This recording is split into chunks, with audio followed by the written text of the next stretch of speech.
નમસ્કાર મિત્રો, અરબ સાગરમાં વાવાઝોડું શક્તિ સક્રિય થઈ છે ત્યારે ભારતીય હવામાન વિભાગ મુજબ વાવાઝોડું શક્તિ આગામી 6 ઓક્ટોબરથી ગુજરાત તરફ યુ-ટર્ન લે તેવી શક્યતા છે. ગુજરાત પર શક્તિ વાવાઝોડાના સંકટ વચ્ચે જોવા જઈએ તો સૌરાષ્ટ્ર અને દક્ષિણ ગુજરાતના વિસ્તારોમાં ભારે વરસાદની આગાહી છે તેમજ મુંબઈ અને ગુજરાત સહિતના જિલ્લાઓમાં એલર્ટ જાહેર કર્યું છે. હવામાન વિભાગ મુજબ શક્તિ વાવાઝોડાની અસરને લઈને આગામી 8 થી 9 ઓક્ટોબરના રોજ સૌરાષ્ટ્ર અને દક્ષિણ ગુજરાતના વિસ્તારોમાં ભારે વરસાદની સંભાવના છે. જેમાં 8 ઓક્ટોબરે જામનગર, દેવભૂમિ દ્વારકા, પોરબંદર, સુરત, નવસારી, વલસાડ અને 9 ઓક્ટોબરે વલસાડ જિલ્લામાં ભારે વરસાદને લઈને હવામાન વિભાગે યલો એલર્ટ જાહેર કર્યું છે.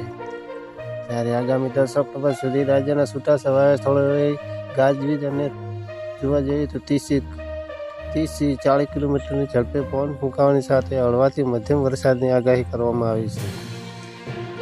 મિત્રો, આ એક નવા સમાચાર સામે આવી રહ્યા છે.